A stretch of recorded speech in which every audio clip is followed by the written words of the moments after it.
Bene, buongiorno.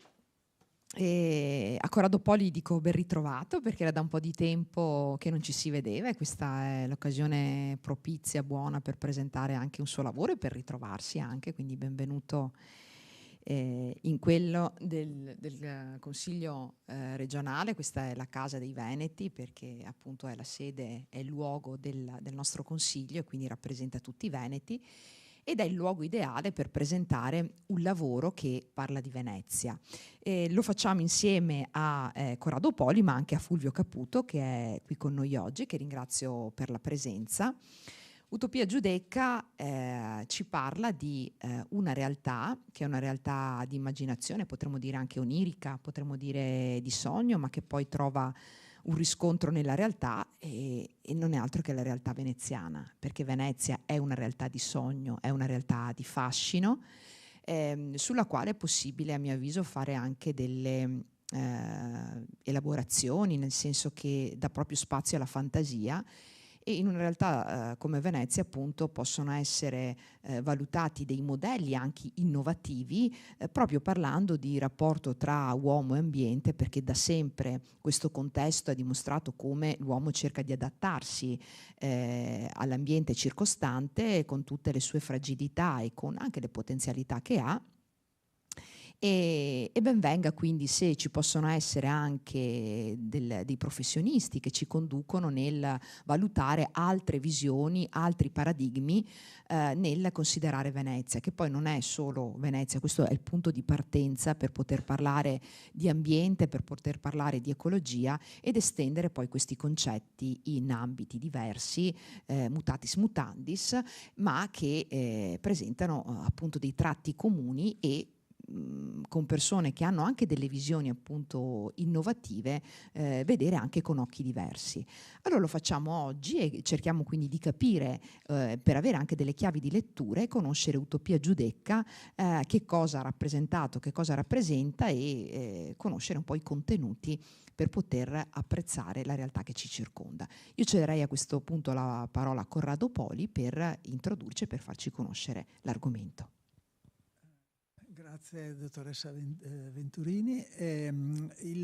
Io esordisco dicendo che Utopia Giudecca è stata possibile grazie al fatto di essere inserita nella collana I quaderni della Giudecca, che è diretta ed è stata iniziata dall'architetto Caputo, che dopo, a cui dopo avrà tutta l'occasione, tutta la possibilità di descrivere i vari volumi che sono stati fatti. Questo è il settimo, in effetti, è il settimo volume di una collana ed è il volume che più, come dice Venturini, il più onirico, nel senso che io ho pensato abbiamo pensato tutti insieme, ma ho un po' avuto l'iniziativa di pensare a un ambiente sull'isola della Giudecca che fosse diciamo estremamente avanzato dal punto di vista ecologico e dal punto di vista della diffusione e della implementazione di progetti assolutamente innovativi al di fuori della normale, al di fuori delle buone pratiche. Io direi che abbiamo avviato delle nuove pratiche e ho chiesto a una serie di studiosi, tecnici e professionisti di sviluppare alcuni progetti che potessero far sì che una comunità insediata sull'isola della Giudecca di circa 5.000 abitanti potesse essere completamente autonoma dal punto di vista dell'energia, dell'alimentazione, dello smaltimento dei rifiuti, dell'educazione, in modo da vedere se alcuni problemi si potessero e si possano tuttora risolvere non più alla grande scala ma alla piccola scala. Quindi più che fare un'innovazione tecnica, noi ho cercato di sollecitare un pensiero tecnologico, una rivoluzione tecnologica che portasse a delle tecniche che fossero altamente innovative.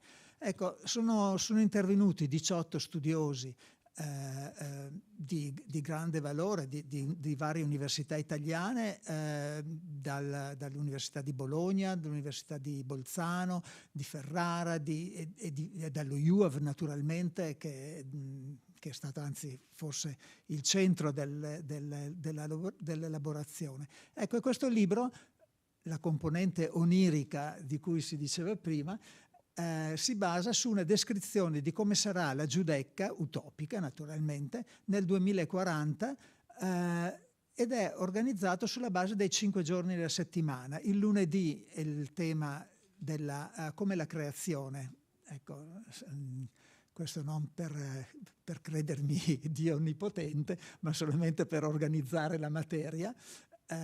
Il lunedì sarebbe il giorno della biologia, quindi l'alimentazione, l'agronomia, i parchi urbani, la geologia, i materiali, eccetera. Il martedì, il giorno di Marte, quindi della tecnica, della forza e quindi dell'architettura, e quindi abbiamo numerosi progetti ecologici di edifici, alcuni dei quali sono stati già in parte realizzati, di questo dirà l'architetto Caputo, e alcuni sono stati solamente progettati ma sono già possibili.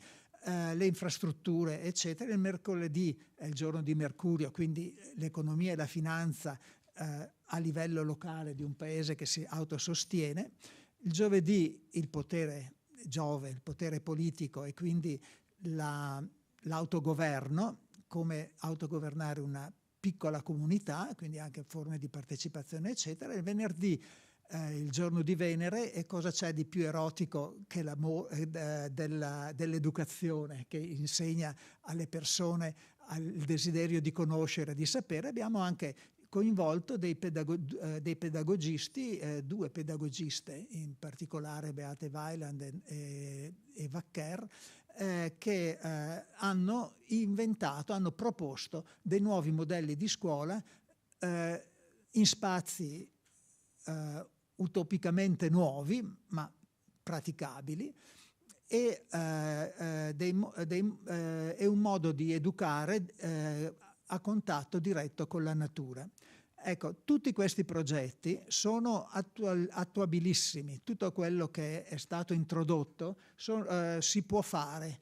La cosa, diciamo, che è semmai utopica, se vogliamo, è il fatto di averli messi tutti insieme, di averli messi in un insieme coordinato, perché effettivamente pensare di fare tutto insieme questo in uno stato libero è più difficile, più complicato. Però ciascuno di questi progetti è assolutamente fattibile, progetti o tecniche che sono presentate. Ecco, io mi fermo qui, poi naturalmente se ci saranno domande rispondo con grande piacere.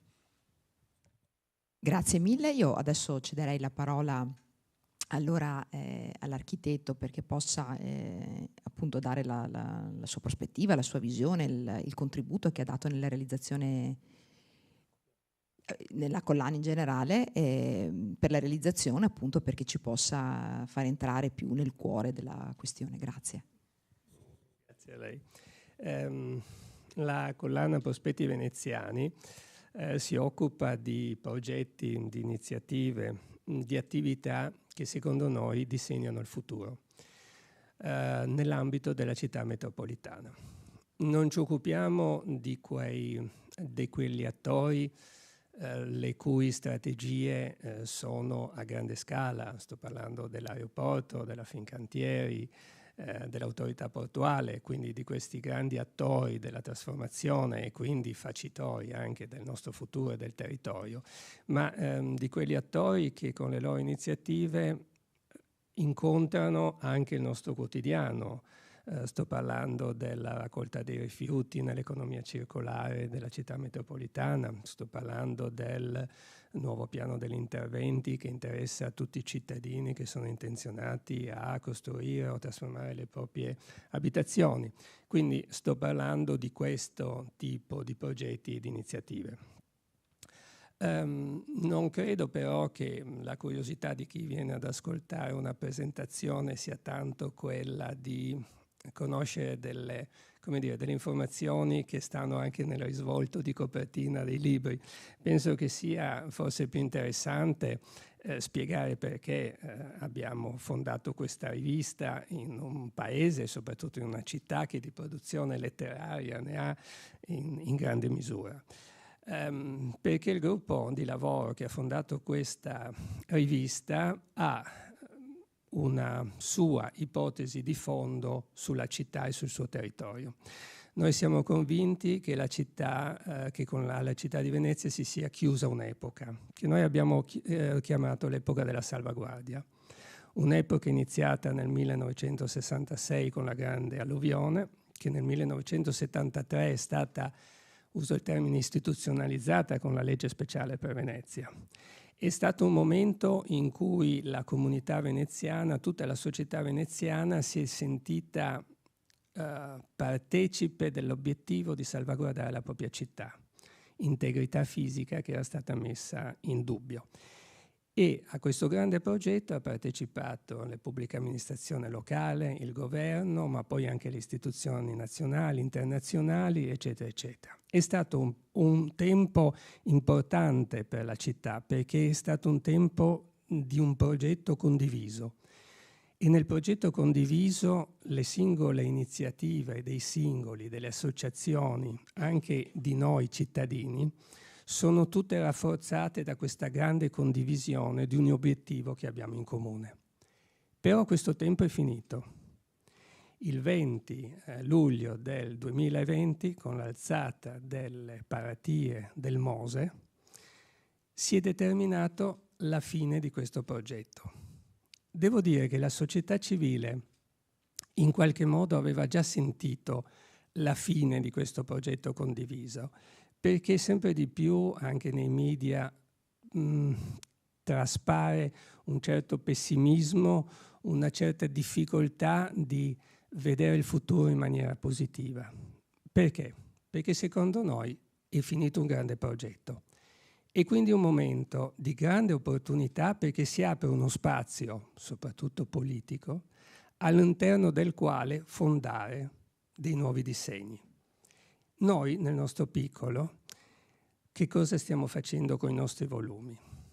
Noi pensiamo che quando, come tutte le persone fisiche, iniziano un nuovo percorso, devono conoscere innanzitutto se stessi bene e in secondo luogo conoscere gli strumenti che gli potranno permettere di affrontare con sicurezza questo tempo che ha ancora da progettare.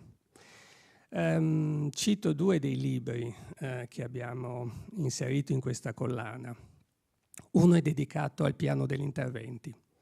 Il piano degli interventi, che come voi sapete è un nuovo sistema per evitare di presentare ai cittadini una trasformazione del territorio già fatta dalle istituzioni, ma è una chiamata dei cittadini a esplicare le proprie volontà di trasformazione del territorio e farne parte. Abbiamo avuto una immagine, ne è seguita a questo libro che abbiamo fatto, un'immagine completamente diversa del nostro territorio sotto il profilo della disponibilità alla trasformazione. Vi cito soltanto un caso. Sono stati presentati 687 progetti. Di questi il 70% appartiene all'entità territoriale di Mestre. Venezia ne rappresenta il 12% e qui già un dato, la Laguna il 17%. Quindi Pellestrina, Lido e i cittadini della Laguna dimostrano un orientamento a presentare le proprie idee di trasformazione molto più numeroso della città storica. Ma se poi guardiamo i dati della disponibilità a investire sui propri progetti, perché il piano degli interventi non era una raccolta di idee, era una raccolta di disponibilità anche a investire sui propri progetti, vediamo che la città di Venezia, centro storico, partecipa col 6% e il resto della Laguna col 27%. Quindi l'idea che abbiamo noi, ad esempio, del centro storico, che è il luogo dove si sono sedimentate la maggior parte delle strutture culturali, delle attrezzature culturali, associazioni, eccetera, eccetera, e quella meno disponibile a partecipare alla trasformazione e quindi a, come dire, mettersi in gara in gioco per il proprio futuro. Ecco, questo è un esempio di come stiamo attraversando un periodo in cui tutte le narrazioni, dalla se Venezia vive, piuttosto che la Venezia che è già morta, piuttosto che la Venezia che è travolta dai turisti, non hanno fondamento se uno va in profondità ad osservare quello che è la nostra società. L'altro esempio che vi faccio, e questo passo nel secondo elemento che vi ho detto indispensabile per chiunque, ma anche per noi per affrontare il futuro, è di quali strumenti disponiamo. E qui abbiamo dedicato un volume alla Smart Control Room. La Smart Control Room, come voi sapete, è un'entità che poi è qui vicino a noi localizzata a Tronchetto fisicamente, in cui il Comune raccoglie tutti i dati delle sue varie assessorati, istituzioni tecniche compartecipate, eccetera, eccetera, che convogliano in un'unica stanza tutte le informazioni per permettere, in casi di necessità, di prendere delle decisioni rapide e immediate. Ma in questa Smart Control Room non solo sono depositate tutte queste informazioni, ma sono anche incrociate con quelle delle cellule telefoniche, scusate, delle SIM di tutti gli operatori telefonici che operano in Italia, sia quelli nazionali che internazionali. Su una mappa nella Smart Control Room c'è una scacchiera di 150 metri per 150 dove istantaneamente sappiamo quante persone ci sono, se sono italiane o straniere, se vivono nel comune di Venezia o meno, se sono dei turisti, se sono delle persone che frequentano regolarmente la città, eccetera, eccetera. Allora, capite che noi, oltre ad aver messo in campo essere diventati la prima città costiera del mondo, che ha costruito un sistema di difesa della propria entità fisica che per alcuni decenni comunque ci progetterà, siamo anche i primi che possiamo costruire il modello, il gemello digitale della città, che intrecciato con l'intelligenza artificiale potrà dare alla politica o a chi verrà a impegnarsi degli strumenti straordinari. Per che cosa? Per fare un po' quello che chiedono i cittadini che sono attratti, come dire, che sono disamorati, se posso fare una considerazione anche personale, dalla democrazia perché pensa che decida in tempi lunghi. Abbiamo degli strumenti per la politica che possono decidere in maniera veramente rapida. Interessantissimo, grazie a Fulvio Caputo. Io vi chiederei, prima di concludere, se potete un po' spoilerare, giusto per conoscere qualche modello innovativo che potrebbe essere applicato non solo a Venezia, alla Giudecca, ma potrebbe essere anche esportato e rappresentare quindi un approccio innovativo anche per gli amministratori. E poi vi chiedo un'ultima cosa: come possiamo fare per creare proprio un'alleanza, una sinergia tra politica e anche in questo caso mi rivolgo a Fulvio Caputo e chi propone modelli innovativi, cioè riuscire in qualche maniera a far capire alla politica che ci può essere qualcosa di diverso, che si possono applicare altri approcci, altre modalità per poter affrontare la realtà alla luce anche dell'intelligenza artificiale o comunque di quelle che sono le innovazioni che noi stiamo vivendo in questo momento storico e quindi potremmo anche trovare delle nuove dimensioni per il vivere che noi adesso abbiamo nelle varie realtà a partire da quella veneziana. Quindi inizio con Corrado Poli. Sì, certamente nel libro noi, c'è solamente l'imbarazzo della scelta su quali sono alcuni modelli. Per esempio, uno che a me mi ha colpito per propria efficienza è la possibilità di produrre beni alimentari attraverso gli orti verticali, la possibilità di coltivare i tetti delle case, la possibilità di inserire in tutta la Giudecca, in qualsiasi altra area anche di qualsiasi altra città, le piante, il verde pubblico, insomma quel verde che consente intanto di abbassare la temperatura d'estate, visto che andiamo verso il riscaldamento globale. Anche se non ci andiamo, d'estate fa bene stare al fresco, quando c'è il cemento fa caldo. E quindi ci sono numerosissimi progetti fatti dall'Università di Bologna, dal professor Gianquinto Prosdocimi, che hanno proposto queste coltivazioni in loco, dove tu puoi prendere da mangiare direttamente senza lunghe catene distributive. Poi abbiamo la scelta dei materiali, di cui tra l'altro l'editore stesso ha scritto un articolo, i materiali per costruire le case, gli edifici stessi, che possono essere ecologici. Ecco, se noi partiamo dal presupposto che tutto deve essere ecologico, qui noi troviamo molti progetti, e anche il discorso della scuola. La professoressa Beate Weiland ha progettato, ha individuato un modello di scuola in cui non esiste la grande concentrazione degli studenti, ma queste scuole sono anch'esse collegate, soprattutto per i bambini più piccoli, diciamo, anche gli si insegna come mantenere, coltivare le piante e come vivere direttamente a contatto con la natura, ma anche il fatto di sostituire molto del cemento con il prato. Queste sono già delle scelte ben precise che vanno in una determinata direzione. Naturalmente l'intelligenza artificiale, le telecomunicazioni la fanno, diciamo, più che farla da padrona, sono quelle che anche consentono a loro volta di alleggerire gli aspetti materiali della città, perché noi abbiamo una città che è pesante dal punto di vista materiale.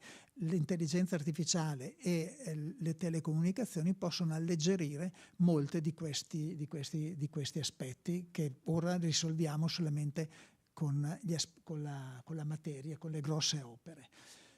Detto questo, il valore, diciamo, la novità di questo libro sta nel fatto che io ho scritto un'introduzione generale. Io non so niente, però di quello che può succedere, ma ho avuto una competenza mia personale che è stata quella di sapere e di poter coordinare le altre competenze. E quindi l'importanza e la novità di questo libro non è tanto, è anche nei singoli progetti, senz'altro, i progetti sono innovativi, ma la cosa in più, il valore aggiunto, che è difficile da trovare in altri volumi, in altri approcci, è in questo fatto che sono stati collegati in una visione onirica, unica. La parola onirica è all'inizio del libro, quindi diciamo ci siamo coordinati in questo. Ecco, in una visione sia pure onirica, ma una visione anche epistemologicamente corretta e solida. È una bella domanda. Io le risponderò in un modo che non è veramente provocatorio. Glielo spiego. Secondo me c'è già tutto. Io ho citato i 2 esempi di eccellenza di questa città. La prima al mondo a essersi difesa, una città costiera, e la prima al mondo ad avere la possibilità di costruire il suo gemello digitale. Vuol dire che è una città che, al di là delle narrazioni comuni, è capace di cose straordinarie. E anche i suoi cittadini, perché il piano degli interventi dimostra quante persone sono disposte a dialogare con la politica nel momento in cui la politica dice ditemi che cosa volete.